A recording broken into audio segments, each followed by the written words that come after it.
G. We're going to now pick up and look at some of the identifying factors that we watched in your video and that you covered in your class. And I'm going to ask you some questions, and I'm just going to ask you to expand on those and give me some information about, kind of where you want your students to be versus where they are now. So on a scale of 1 to 10, with 1 being the worst lesson you've ever taught and 10 being the best lesson you've ever taught, I think we covered that in a little bit of our current reality, but if you would just kind of quickly describe that to me.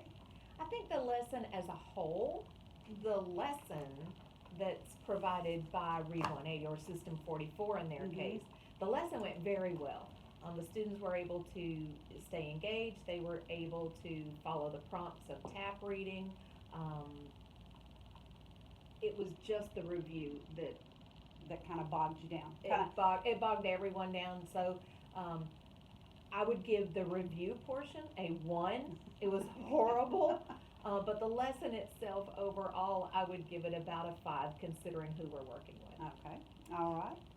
Well, and you kind of answered there. Were you pleased with the lesson?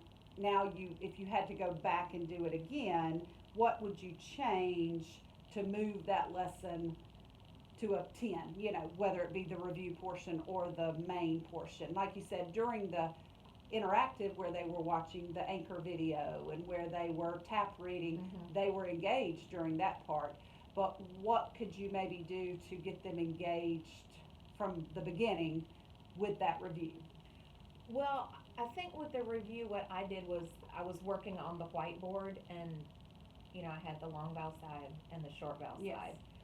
I think what I probably could do is maybe incorporate the whiteboard more and maybe have an interactive where the children could drag and drop, and not so much static learning and drill and kill, but have them involved in some activity, a more tactile, interactive review. I think that would be better for them. Okay, and you've told us kind of what that would look like, them being able to interact with it.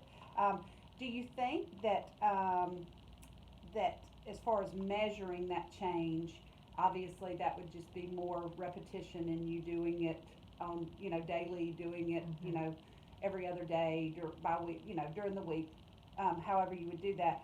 But do you think that you could maybe, especially when the students have more technology at their hands, would that be something that maybe they could have available to them on their Chromebooks? Like maybe some kind of interactive software. Even a game. A game, okay, so a game. So, and that might be easier to measure, kind of if they're getting it, something that's different than the software portion that you use on a daily basis. Right. Okay, all right. As far as the phonemic awareness, do you want that to kind of be a part of your goal with this group, or do you have something else that you would like to see be a goal for this group or this specific?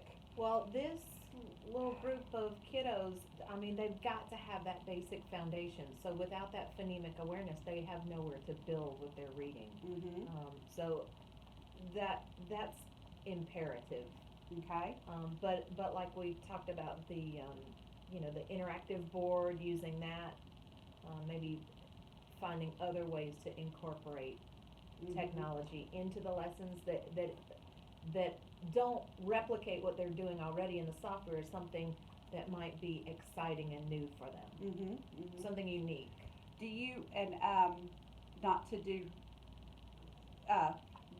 give too many suggestions here, because I definitely want to, and I'm not as familiar with them as you guys are, but your new boards, the MyView boards.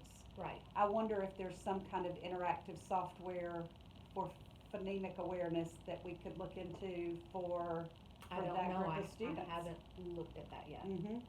And if that was something that we could access, whether it be through the interactive boards, whether it be through Chromebooks, like a Promethean kind of lesson. Yeah, something that would be almost kind of like a flip chart. I'm just kind of thinking about something that they could go up there and maybe, versus being on the whiteboard that you write on, that they can kind of have a stylus and pick and drag, might be something that would be more engaging to Right. them. So, and if that was the case, that could help you to hit your goal, Mhm. would that be something that really mattered to you? Would that be Well, of something that course. you would be interested in? Yes. Okay. Uh, what would maybe be some teaching strategies? We've kind of touched on them, that you could do to hit that goal. Now that we've kind of thrown all this stuff out there, what would be some of the teaching strategies that you could use to really kind of hone in on that goal that you'd like to see with those kids with the phonemic awareness? I'm going to say repeated practice, Mm-hmm. repeated repetition in just putting that information in front of them. Mm-hmm.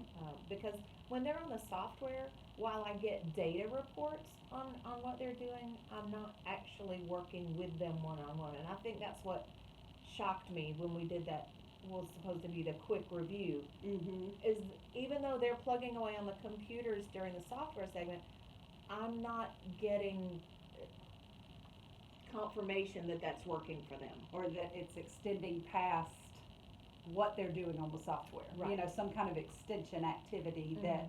that helps them outside of just, like you said, your data reports. And that's So, something that they could mhm. even do during their independent, just a quick little review as they Mhm. move into independent reading. Mhm, mhm. Yeah, no, that's. Or conferencing. Some kind of conferencing, so, okay. Now, those all sound like some great strategies to reach that goal. And in thinking about that, we're gonna think about your next steps and maybe identifying a SMART goal that maybe we can pull in some technology uses to integrate it more so that the students can be interactive and you can kind of see them one-on-one moving in the right direction.